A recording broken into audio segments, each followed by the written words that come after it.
Welcome everyone to Westcliff University's Distinguished Innovator Speaker Series and our second speaker in the fall series, Hoot Gibson, aeronautical engineer, test pilot, Top Gun pilot, space shuttle commander, chief of the astronaut office where he was responsible for overseeing the entire NASA astronaut corps, and champion competitor at the famous Reno air races.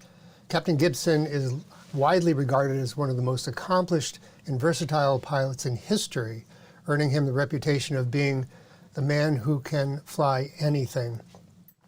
I was asked the other day in a podcast who I consider the most inspirational in my life. Well, I didn't have anybody until I met him. He's incredible. He's an incredible inspiration. We'll get to this incredibly accomplished aviator and astronaut in just a moment. I'm Dr. Barry Sandrew, Director of Entrepreneurship at Westcliff and your moderator, and I'm really happy you're all able to join us this morning.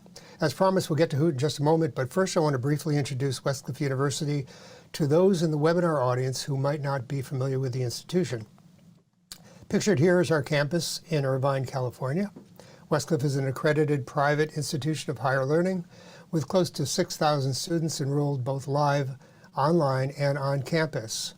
We have 4 colleges: the College of Business, the College of Education, College of Law, and the College of Technology and Engineering. We also offer a full stack coding bootcamp certificate and a cybersecurity bootcamp certificate. To learn more about Westcliff, including our awesome undergraduate athletic program, I invite you to visit our website at westcliff.edu, as well as Westcliff University on Facebook, Instagram, LinkedIn, TikTok, X, formerly known as Twitter, YouTube, and Red. And now for our guest. Hoot Gibson is a former American naval officer, test pilot, aeronautical engineer, and NASA astronaut. He graduated from the Naval Fighter Weapons School, also known as TOPGUN, and flew combat missions in the F-4 Phantom II and the F-14 Tomcat in Southeast Asia. He joined NASA and flew on 5 space shuttle missions, commanding 4 of them, including the first docking with the Russian space station Mir in 1995. After retiring from NASA in 1996, he became a professional pilot and racer, competing regularly at the Reno air races. In fact, he holds the record for the most wins in the unlimited gold class at Reno, with 5 victories between 1998 and 2015. He was inducted into the U.S. Astronaut Hall of Fame in 2003 and the National Aviation Hall of Fame in 2013. He's going to share some amazing stories about the space program you've never heard before. Hoot, welcome to our webinar today. Well, thank you, Dr. Sandrew. It's great to be back with my friends at Westcliff University once again. And I better start talking because I've put together something like 63 slides that I want to tell us about. Dr. Sandrew has asked me to talk about my entire career, and so that's what we're going to do. Well, this was one of my real highlights. I'm docked with the Russian space station Mir, and this was on my final space flight way back in 1995. But how in the world did I make my way there? Well, I was really fortunate to grow up in a flying family. Mom and Dad were both pilots. And the really interesting thing about this slide is that this is not Dad's airplane. This is Mom's airplane. My mother and 2 of her girlfriends from college decided they were going to learn how to fly.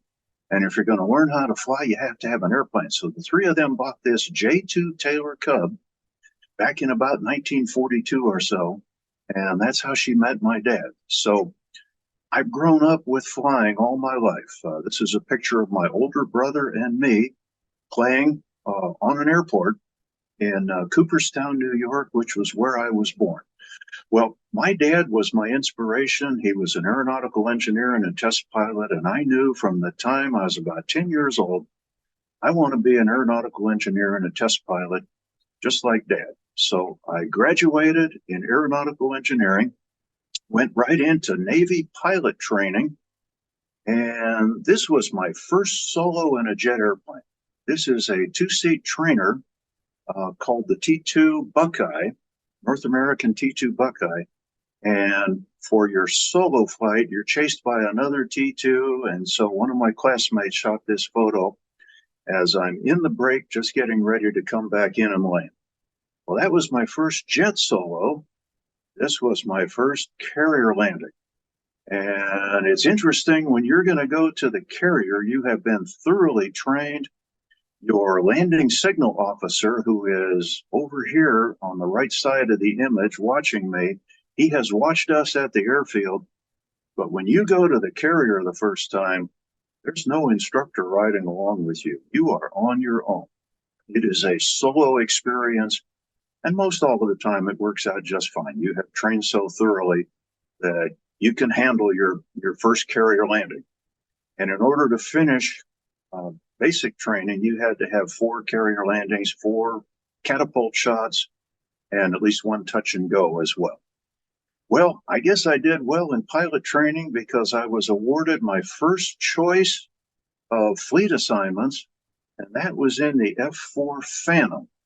And flying from an aircraft carrier was really exciting because I'm spotted on the catapult in this photo, and it's a steam catapult that's going to project you off the front end of the aircraft carrier. So you would go from this position to this position in about 4.5 seconds, and you're going 175 miles an hour when you get to this position. So I'm fond of saying there isn't a portion on the face of the planet that'll accelerate like that. So pretty exciting flying from an aircraft carrier. The F-4 Phantom at the time, this was in the early 1970s, was the world's best all-around fighter.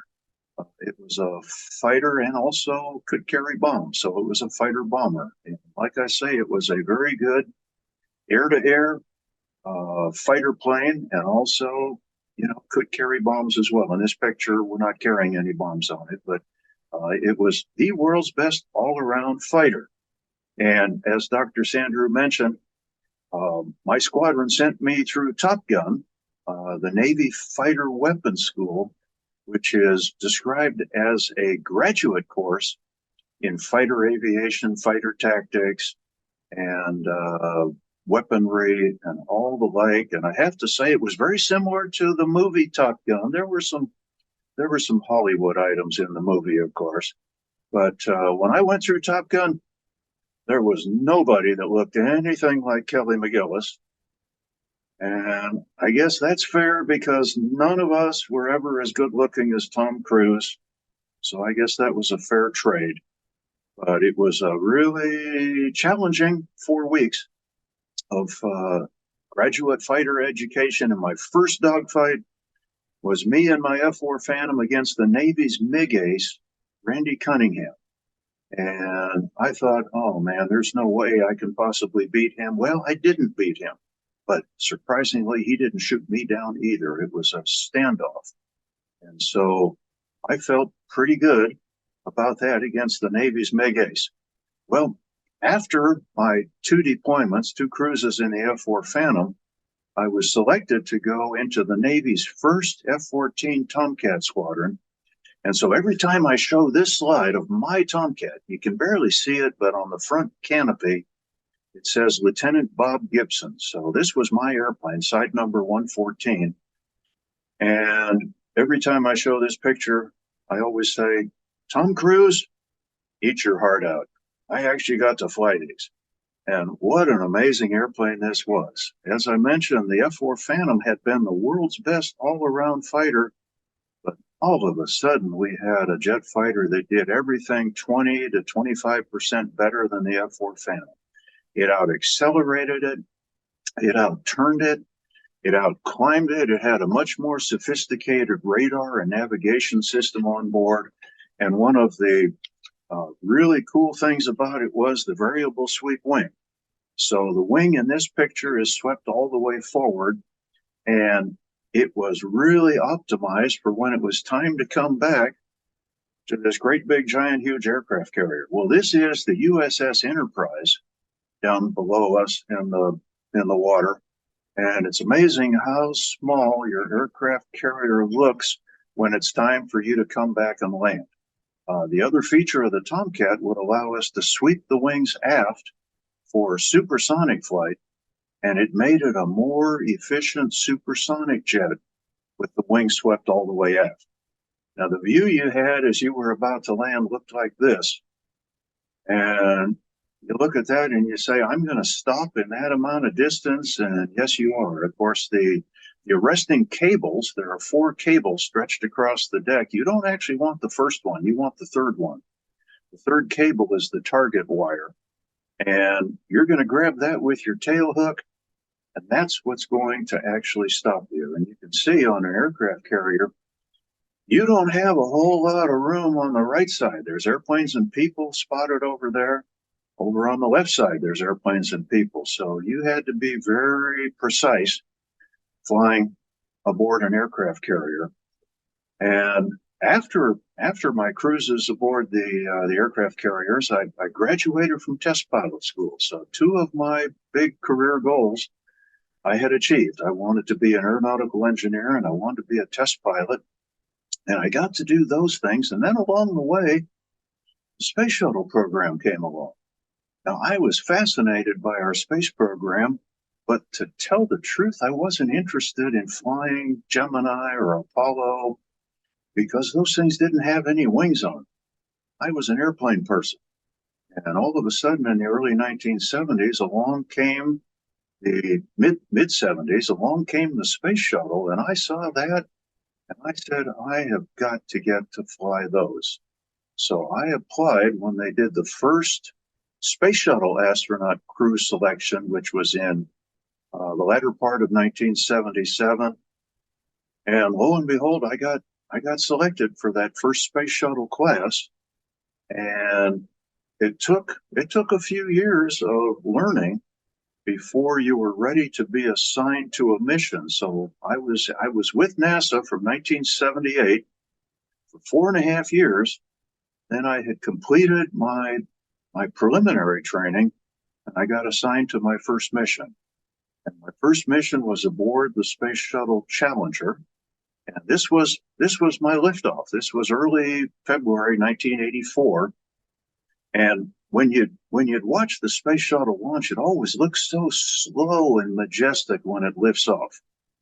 It is not slow. It might be majestic, but it isn't slow. By the time our tail would get up to the top of this tower, we are already over 100 miles an hour. So it's in its own body length, it could accelerate to 100 miles an hour.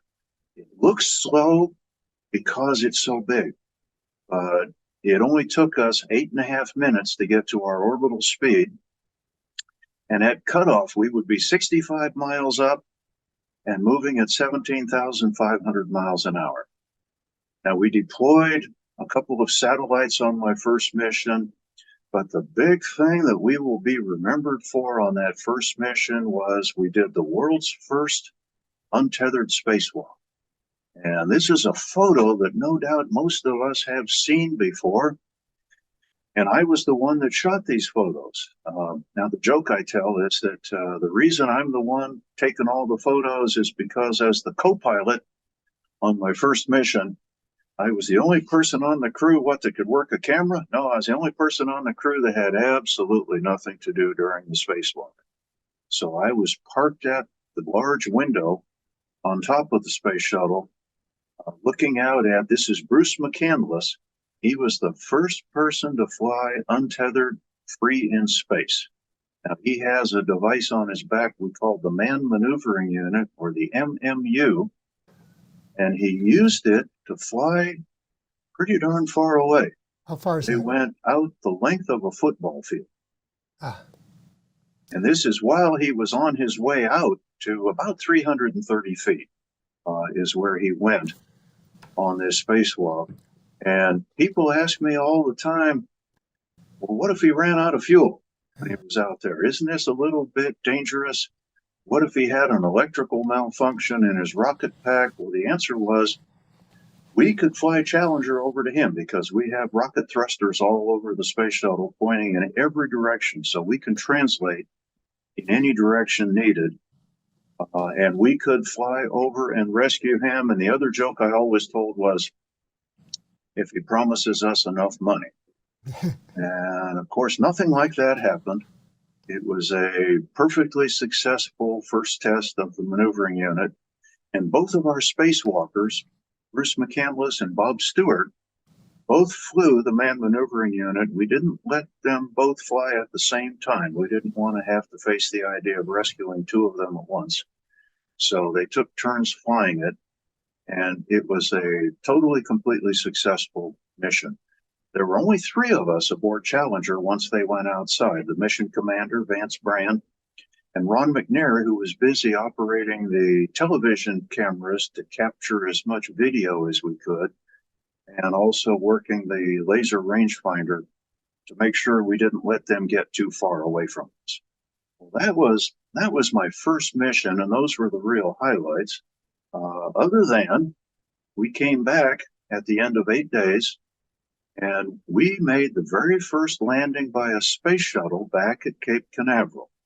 And so this was us landing February the 11th, 1984.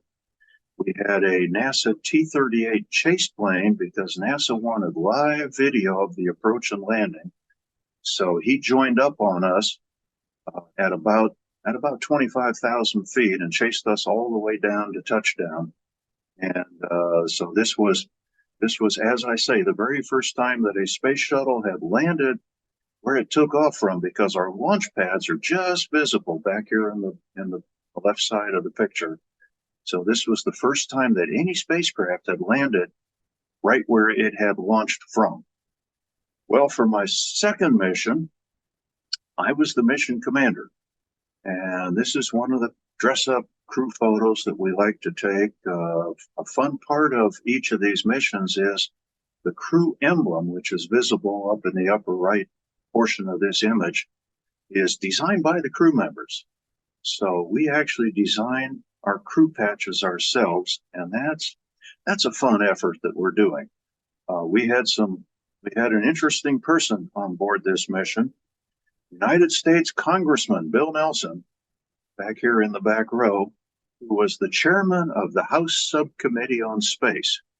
NASA had invited him and the chairman of the Senate Subcommittee on Space to fly aboard the space shuttle so that they could know a little bit more about what they were authorizing funding for and things that they were working for in the Senate and the Congress.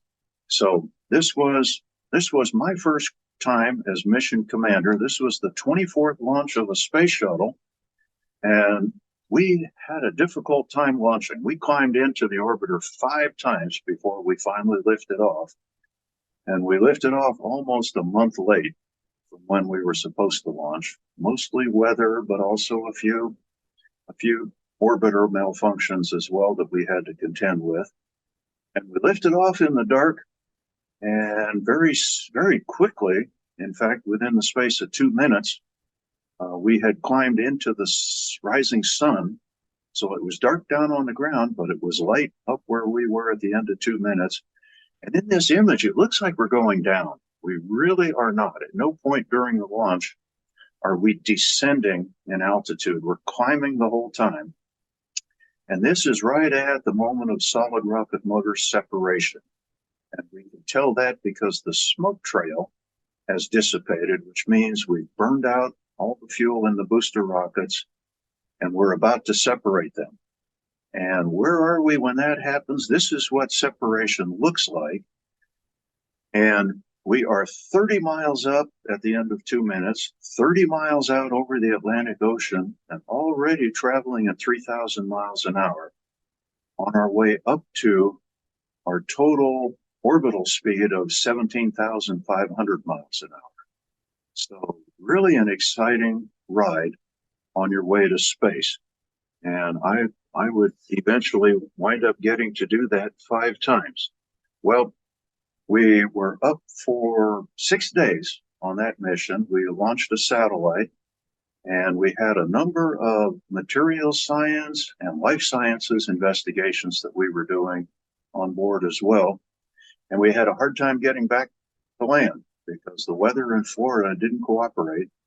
And for 3 days in a row, the weather was no go in Florida. So finally, on the 3rd day, Mission Control said, guys, we give up.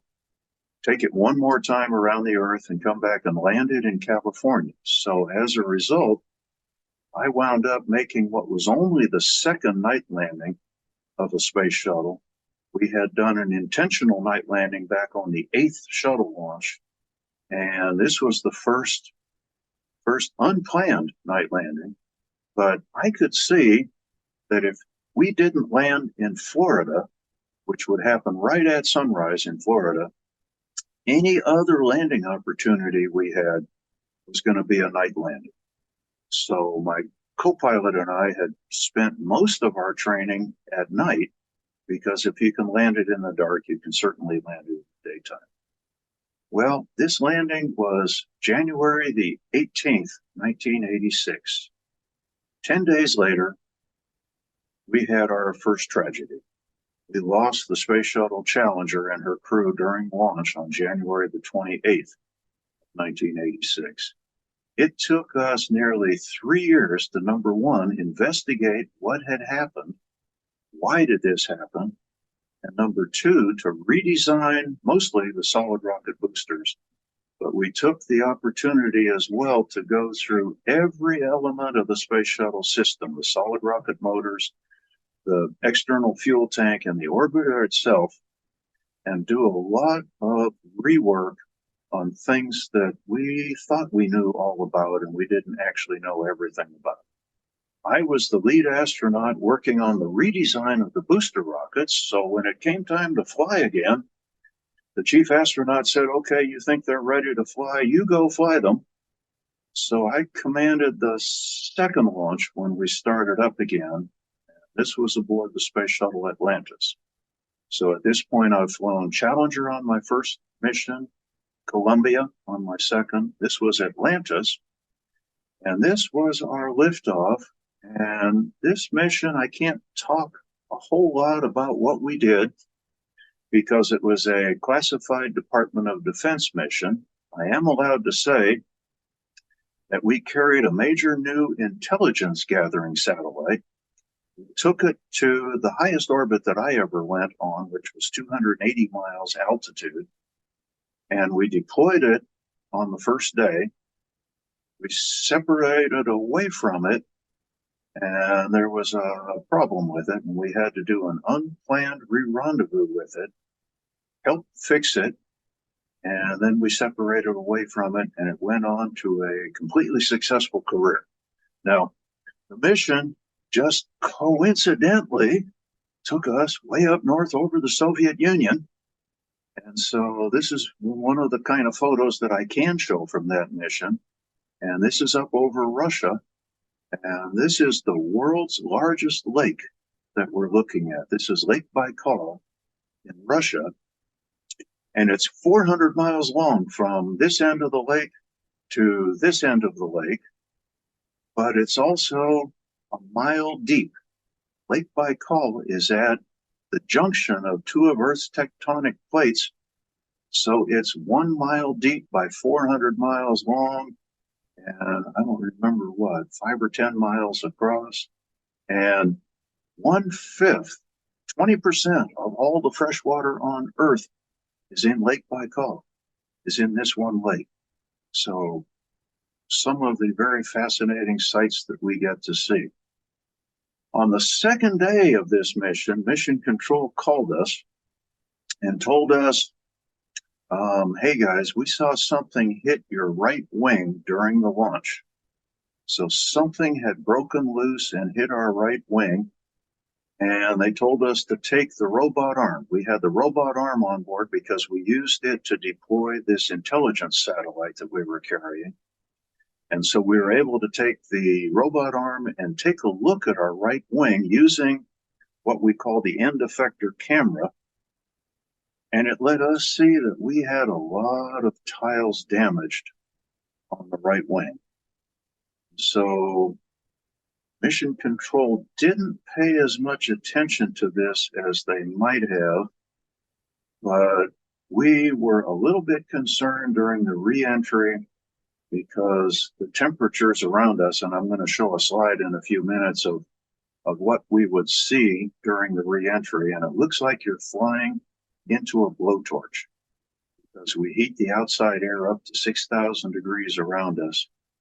And when we touch down, you can see in this image all of these white spots on the right side of the orbiter are damaged tiles. And so, come to find out, once we were down on the ground and could count everything, we had more than 700 damaged tiles on the right side of the orbiter. And Mission Control, although they hadn't paid enough attention to us and enough attention to this, when they saw the damage, they were really amazed. And this isn't a great photo that I'm going to show, but this shows some of the extent. And you can see all the amazed engineers and technicians and people looking at the right side of Space Shuttle Atlantis. And come to find out that we had even lost an entire tile. And this is a picture of where we had the tile missing. And you can see underneath the tile, we very nearly burned through. Now, we very much dodged a bullet, because in this particular area, it wasn't just the orbiter's aluminum skin. There was, I was told, a steel plate in this area that had something to do with an L-band antenna ground plane. And so fortunately, that took too long to burn through. By the time we had made it through the heating region, we were starting to work on the aluminum skin of the orbiter, but we were slow enough at that point that we didn't burn through. Hoot, could I ask you a couple questions about this? Yes, of course. Because you actually knew that you were in trouble before you actually did the reentry, correct? Yes. Could you go through that a little bit? I mean, yes. This was before Columbia, and basically, yeah. Yeah. There was a real failure to communicate on the part of Mission Control. And part of the problem was the fact that this was a top secret classified mission, and Department of Defense didn't want any imagery being broadcast down to the ground. I guess just in case something would show up that shouldn't be seen. So we were allowed finally to send down encrypted video. Well, encrypted video is really slow. It shoots a frame and then it takes several seconds to encrypt it and then be able to send that frame, take another frame. So what happened was, down on the ground, apparently the resolution of the video that we sent them was so poor that Mission Control made a big mistake, and they assumed that what we were seeing was not tile damage, but rather just lights and shadows. Now, the big failure to communicate, now I keyed the mic and I said, Houston, we are seeing a lot of tile damage on the right wing. So I communicated properly. Mission Control down on the ground just said, well, Hoot's all messed up. He's not really seeing any tile damage. He's just seeing lights and shadows. Mistake they made was they never told us that. They never said, we don't think you're seeing tile damage. And it was considered bad form for an astronaut to get into an argument with Mission Control, but this is one of those cases where it was apparently really warranted. And I probably should have gotten into an argument with Mission Control. And I kind of caved in on the whole thing. I was really incredulous. And I said, what are they basing that on?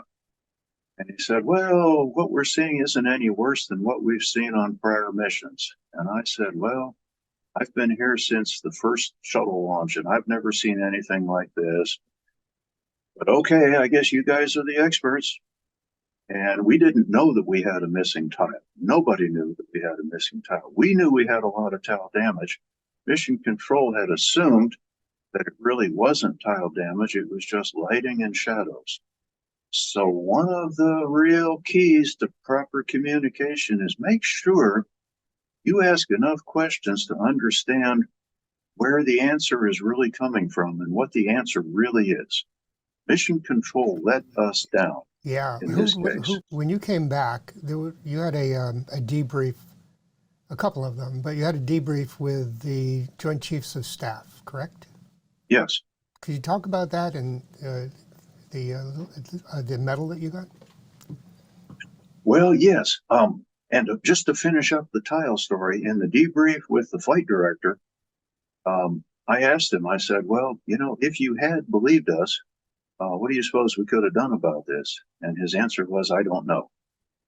One of the other things that we got to do, I didn't put any slides in here about it, but after the mission, we were invited to come back to the Pentagon and show them our top secret movie. And so we were in the Joint Chiefs private conference room, which isn't very big. It's not a very big conference room. It has a fairly large table in the center of the room. And if you're not at least a 4-star admiral, you're not sitting at that table. And so the scenario was that we, the 5 crew members, all debriefed the Joint Chiefs on what we did, how the satellite worked, and what it looked. And of course, the top secret movie that we were showing shows all the things that I'm still not permitted to show to this day. And at the end of it, there was a real, an unforgettable moment. The chairman of the Joint Chiefs of Staff, Admiral Crow, stood up and he said, well, gentlemen, I think we owe these astronauts a standing ovation. And they all stood up and applauded us. It still kind of gives me goosebumps when I think about it. And then after that, we went to CIA headquarters. Now, this was not a CIA mission, but the CIA could award a medal that nobody else can award, and it's called the National Intelligence Achievement Medal. And so we were all awarded that medal. The crew members and our lead flight directors for the mission were awarded the National Intelligence Achievement Medal. So, of course, I came back and I told my wife, this proves that I have achieved intelligence. And she said, no, that's not what it means. But it was a real thrill, both of those things, to be applauded by the Joint Chiefs of Staff, which is the head of the Navy, the head of the Army, the head of the Air Force, and so on. The funny thing, So, I don't think you were able to actually wear it for 5 years, right? well, that's right. One of the other funny stories was, as we were, there was a security guard there standing at the door, and he was holding his hand out. And I said, well, what is it you want? And he said, I've got to have that medal back. And my lead payload officer on the mission, one of the funniest guys I've ever known, Mike Mullane, with a big smile on his face, says, wait a minute, you mean to say you just awarded us a medal that we can only wear in a safe? And he said, well, yes, sir, I'm afraid at this time that's true. But anytime you're in the DC area, you can come back and we'll let you in and you can look at your medal. And then 5.5 years later, we had flown the final Department of Defense classified mission on the space shuttle. And so they declassified the medal and they declassified whatever was in our citation accompanying the medal. So that's why I'm able to talk about the fact that we had to do an unplanned rerun of it, and that we used the robot arm to deploy the satellite. But that's as much as I'm allowed to tell to this day. A couple more questions, though, Hoot, if you don't mind. Sure. After the Columbia disaster, which was basically what almost happened to you, you were invited for a debrief, I believe, correct? Yes. I was invited Yeah. to debrief the Columbia Accident Investigation Board, the CAIB, and I presented the slides, just like these slides, and told them my whole story of what had happened. And when I finished my briefing, Admiral Gaiman, who was the chairman of the investigation board, looked up and down the table and he said, well, are there any more questions for Hoot? And at that point, there weren't any. And he said, well, ladies and gentlemen, we've been listening to the luckiest man alive. Yeah. And so, yes, we definitely dodged a bullet. And if we had burned through where Columbia did and broke up where Columbia did at Mach 17, we were way up in the North Pacific, just south of the Aleutian Islands. And all of us and our wreckage would have gone into the North Pacific Ocean, and they wouldn't have found anything. It would have meant the end of the space shuttle program, because this was just the second launch after the Challenger accident. And if we had turned right around and lost another entire crew and another entire orbiter, the rest of them would have all gone to museums at that point. So we dodged a bullet. Who, when after all of this, when you became head of all of the astronauts, I understand you basically regretted not pressing ground control at the end. I mean, after you thought about it and stuff like that. And I know it was that could have been career limiting and all of that business. Did you? And you were afterwards. You were in charge of all of the training of the astronauts. Did that influence your training? I mean, the way you train them? Did you tell them if you see something,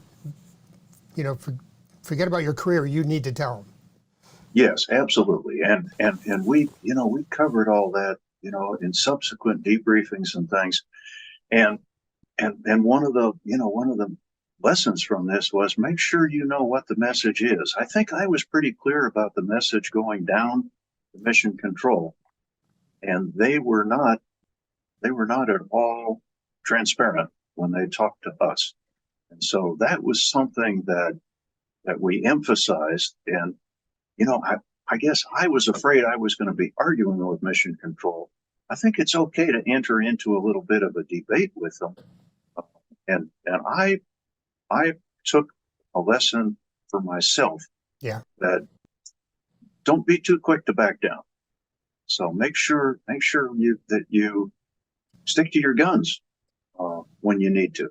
So that's what I could have done a little better. It's a good lesson. Yeah. Well, so anyway, that was my third mission. Now this is getting a little bit repetitive. Time for a fourth mission. I launched aboard the Space Shuttle Endeavour, and this was the 50th launch of the Space Shuttle. And we were a dedicated science mission. So we had the Space Lab laboratory back in the cargo bay instead of having a number of satellites and things back there. So this is inside the Space Lab, and it doubles the amount of pressurized volume that we have to work in. And we were, in this photo, what we're doing is we're doing a shift change. We had I had divided my crew up into the red crew and the blue crew. So while the red crew would be working, the blue crew would be sleeping. And then every 12 hours, we would have a shift change. And that's what we're doing in this picture. Now you can see the high-tech method that we have to keep yourself in one spot, these little foot loops on the floor. So usually you need both hands to work with, either to write or to operate equipment or machinery. And so you can see that with my foot in that foot loop, I have both hands free. So I'm free to take notes. And what's really handy about zero-G and weightlessness is when I finish a page, I can just park my pen in midair, let go of it, flip the page, and start writing again, grab the pen right back out of midair, and continue to write. Now, when you come back and land, you have to remember that, hey, you don't have weightlessness anymore. And so I think at least one of our crew members was signing autographs after they landed, and he tried to park his pen in midair. And when he turned the page and went to retrieve his pen, it was gone, and he couldn't understand why. So you had to remember that, yeah, you're back on Earth again. But this was an 8-day mission, and we were operating around the clock between the red crew and the blue crew.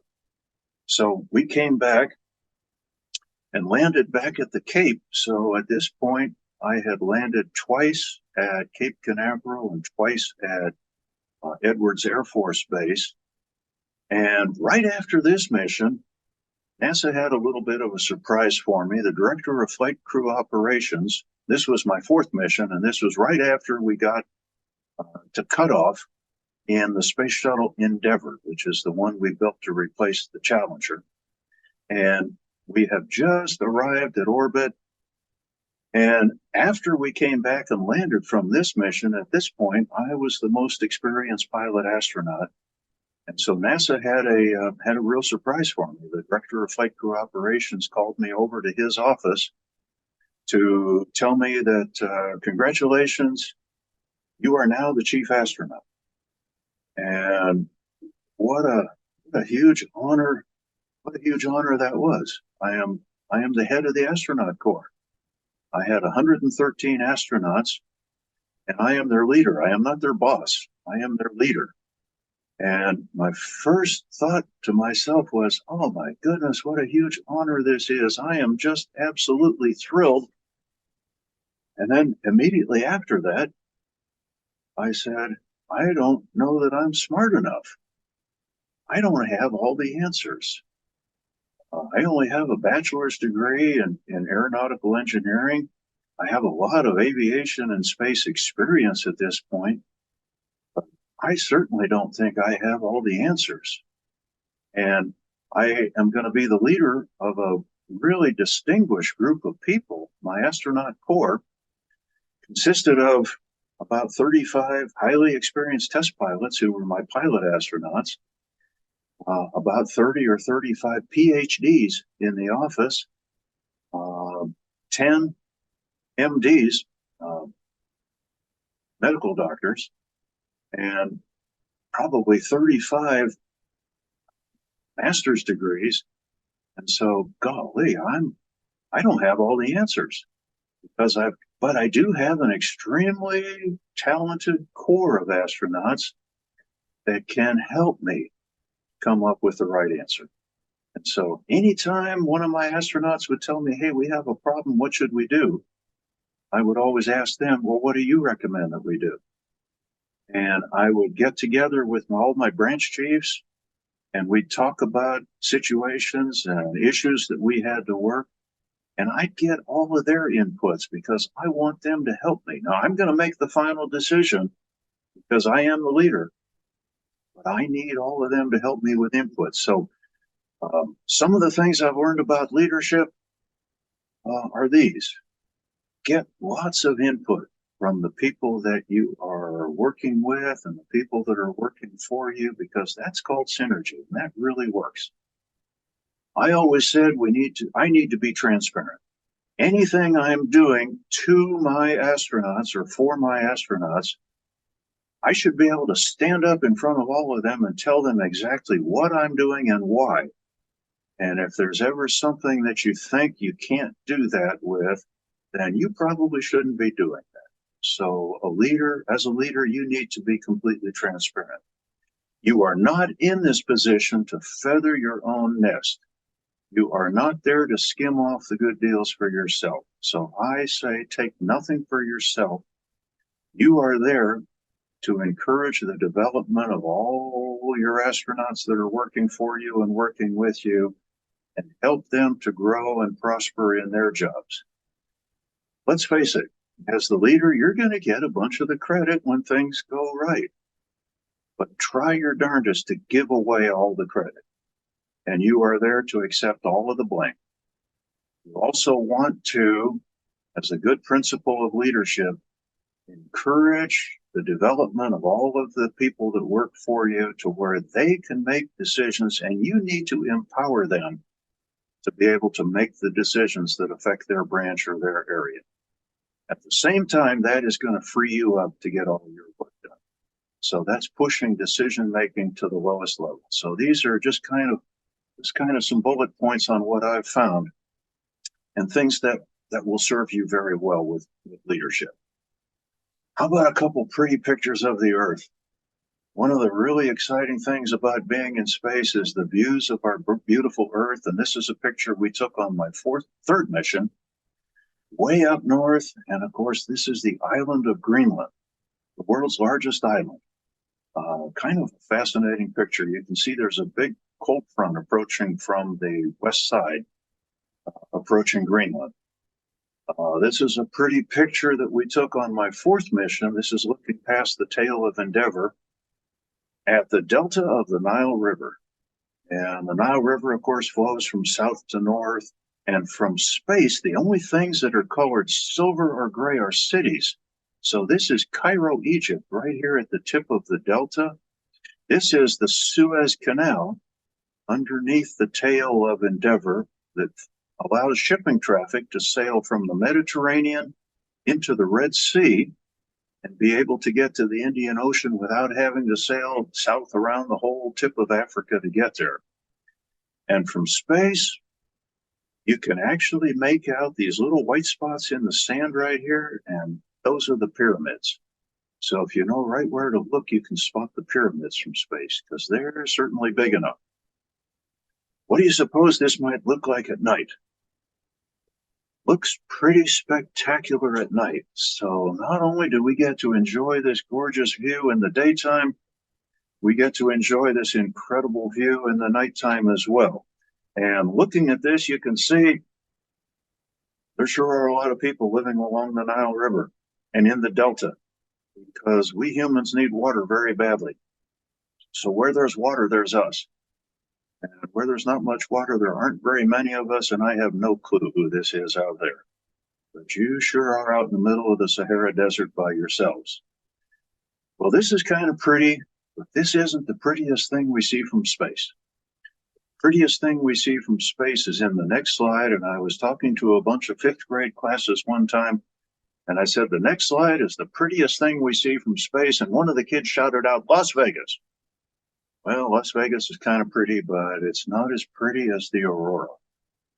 And we probably all know there are actually two auroras. There's the northern lights, which most of us in the northern hemisphere are familiar with, the aurora borealis, but there is also the southern lights, the aurora australis, which is a line of light around the South Pole. And it is just fascinating to get to watch the aurora. Well, for my final mission, I trained over here, of course, Moscow, Russia, because I did the very first docking ever done by a space shuttle, and it was with the Russian space station Mir. So this was my crew, 6 Americans and 4 Russians. And my crew and I had to attempt to learn to speak a little bit of Russian because they couldn't speak English, and Russia couldn't afford English teachers or English textbooks at the time. So we had to learn to speak Russian. But when we launched, I had Anatoly and Nikolai on board with me to take over the Mir space station. And so we needed to be able to talk with them. And here's our first view approaching the Russian space station. I docked up at this end of the station on a module called Kristall. And this is the actual approach. So I'm flying Atlantis by hand at this point, because rendezvous and docking in the space shuttle were manually flown by the commander. So he or she would take over manual control and make the final approach and fly the actual docking. And when we got there, the protocol was that the 2 mission commanders are to shake hands. So in this picture, I'm shaking hands with Russian Air Force Colonel Vladimir Dezhurov, who had been a Russian MiG pilot training to shoot me down all those years I was training to shoot him down.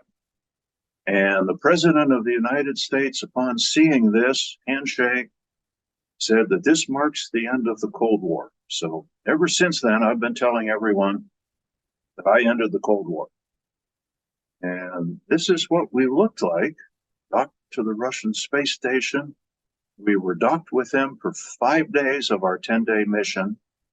And on the 4th of July, 1995, we undocked from the space station and separated away. And I'm talking a little quickly now because we're approaching close to the end of our time. So from there, it's time to come back and land. And this is what our space shuttles looked like coming back into land. We flew this 40 degrees nose-high pitch attitude because we wanted to create a very strong shock wave in the air. And a strong shock wave is a thick shock wave, so this 6,000 degree temperature was a little farther away from us. What it looked like from inside was this. I mentioned earlier, it looks like you're flying in a blowtorch. It should be black out those windows, but we heat the outside air up to where it turns into a plasma, and we are surrounded by fire for 15 minutes during the reentry, and then we're a glider, and we're going to touch down at 235 miles an hour and get ourselves stopped on the runway. And if you've done everything right, you will have survived your mission and get to pose for hero photos like this one. So this was us after we came back from the Russian space station. Well, one of the other stories I want to tell is that my whole time as an astronaut, I would get asked in an interview, well, of all the things you've done, you've got to do just about everything in the world of aviation. Is there anything that you haven't done that you would like to do? And the answer was always yes. I would like to race in the unlimited class in the Reno Air Races. Well, in 1998, that dream of mine came true, and I was asked to race this airplane, which is the Hawker Sea Fury, and the unlimited class is any piston engine, any combination of piston engines, anything you want to do to it. So I got to race this airplane. The owner's wife said, well, you know, we're the brand new guys. We are the riffraff. So the name of the airplane was Riffraff. And this is not the most sane thing in the world to be doing. The way we would race the unlimited class is we would have, and you can see in this picture, we have 8 or 9 racers lined up on a pace plane. And the pace plane, in order to be fast enough, is a jet, because these are the world's fastest piston engine, propeller-driven airplanes. And where we race is around a set of 8 pylons that are like this pylon in this photo. The top of this pylon is 30 feet off the ground, and the rule for altitude is that my helmet must not be below the top of that pylon. And so Jimmy's helmet must not be below the top of that pylon. So in this picture, he and I are flying probably at about 50 feet above the ground, going 435 miles an hour in this photo. I raced this airplane for 10 years, riffraff, so I got lots of experience. And then that inconsiderate owner sold it. And so then I got invited to race this airplane. This is the world's fastest Hawker Sea Fury. It had a really souped up engine, and it had more modifications than riffraff did. And the one year that the engine didn't blow up, I got second place overall in the Unlimited Championship. So that was a pretty good finish. I raced that airplane 4 years, but 3 of those 4 years, the engine blew up on me. And so after the 3rd time that happened, the owner was tired of buying new engines for it. So he said, well, okay, it's time for me to sell that airplane. So he sold that one. And then I was asked to fly this airplane, which this airplane is a highly modified P-51 Mustang. And it had won the Unlimited Championship a number of years. And at first, when I was flying in the heat races, the engine had not broken in thoroughly enough. And so I wasn't able to get past this airplane, rear bear. And finally, on the final heat race, the engine had finally seated itself. And I ran away from the rest of the pack, and I finished that race in first place. That put me on the pole for the championship race. And so this is the start of the championship race, and I'm just barely out accelerating an airplane called Voodoo up here, but I was out accelerating Rare Bear, which was the one I was having trouble with. Here's another photo approaching the end of the first lap. And I was never anywhere in this race but in first place. And so ran away with the championship race. This was the end of the second lap. I did the first lap in 503 miles an hour and the second lap in 498 miles an hour. And so this is a photo taken from the winner's circle. I had just climbed out of the airplane, and the announcer just announced that, well, the contest committee says we had a clean race, so we have a new national and world unlimited champion, Hoot Gibson. And so I'm waving to all my thousands of cheering fans. And this is a photo taken with the permanent trophy. I didn't get to keep this one, but my name and the name of the airplane are engraved on the permanent trophy. And somebody sent me this cute poster, which is my second to last slide. I don't always win Reno, but when I do, I run a hunt lap of 5:03. Stay fast, my friends. So that was my career in air racing as well. And I guess the summation of all of this is what a whole career in the STEM world can be. And this is what a whole career can be based on our graduating from Westcliff University as well. So the things that you're doing, working your way towards your degrees, are going to let you continue to innovate and reinvent yourself from one career to another. So this composite photo was put together by Smithsonian Air and Space Magazine, and they titled this 3 Hoots. So these are the things that I got to do because of a sound college education. So with that, that was my final slide. I guess I'm going to go to stop share. No, that's good, Hoot. This is great. It's one thing that we should mention. It's essential. Is Ray Shedden is your wife, who is also an astronaut. Actually, she was on the space shuttle as well. She's also a practicing surgeon. Yes. Margaret Ray Seddon, although she goes by Ray, she was one of the first 6 American women astronauts, along with Sally Ride and Judy Resnick, Anna Fisher, Kathy Sullivan, and Shannon Lucid. And so she and I met in early 1978. We married 3 years later in 1981, and we took turns flying. We had a bet going as to who was going to fly first. I was the youngest pilot astronaut selected in our class, so I figured I'm not going to fly early. Actually, I did. I flew 4th out of 15 pilots in my class. But we had a bet, and I was betting she would fly first because we've had male astronauts for years and years and years, but female astronauts, that's brand new. Well, I lost the bet because I flew first. I flew in 1984. She flew in 85. I flew in 86. I flew in 88. She flew in 91. I flew in 92. She flew in 93. And then I finally flew in 95. So between us, we went to space 8 times. Active astronauts, you had a child. The child was nicknamed something. Yes, we had the first child born, at least to American astronauts. And so when he was born, the press dubbed him the astronaut.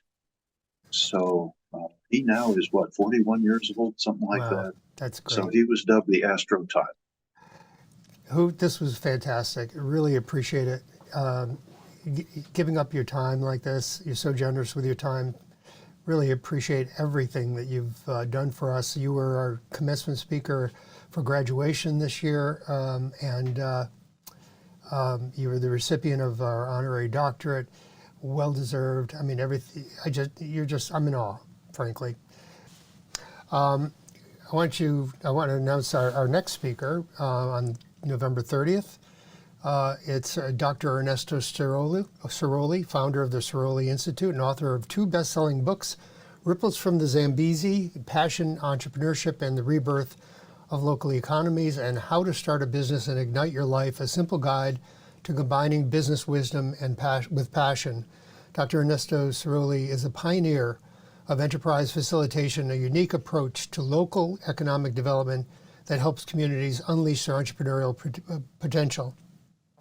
He's delivered his TED Talk, Want to Help Someone? Shut Up and Listen, to over 3 million viewers. He'll share his insights and stories of his decades of experience in entrepreneurship and innovation. He'll also introduce us to his Trinity concept of startup management, based on the idea that every successful business needs 3 essential skills: product development, marketing, and financial management. So don't miss this opportunity to hear from Dr. Ernesto Ciroli, a visionary thinker and a captivating storyteller. Please attend our Westcliff's prestigious Research Colloquium on November 1st, where you'll hear students describe and discuss their groundbreaking research. Finally, I want to call attention to the Westcliff International Journal of Applied Research, a gateway to amplify your research's impact on a global scale. Look out for accepted articles in our November 27th publication. Hoot, thank you so much. Really appreciate it. Thank you, Dr. Sandra. Great to be back with my Westcliff University friends once again.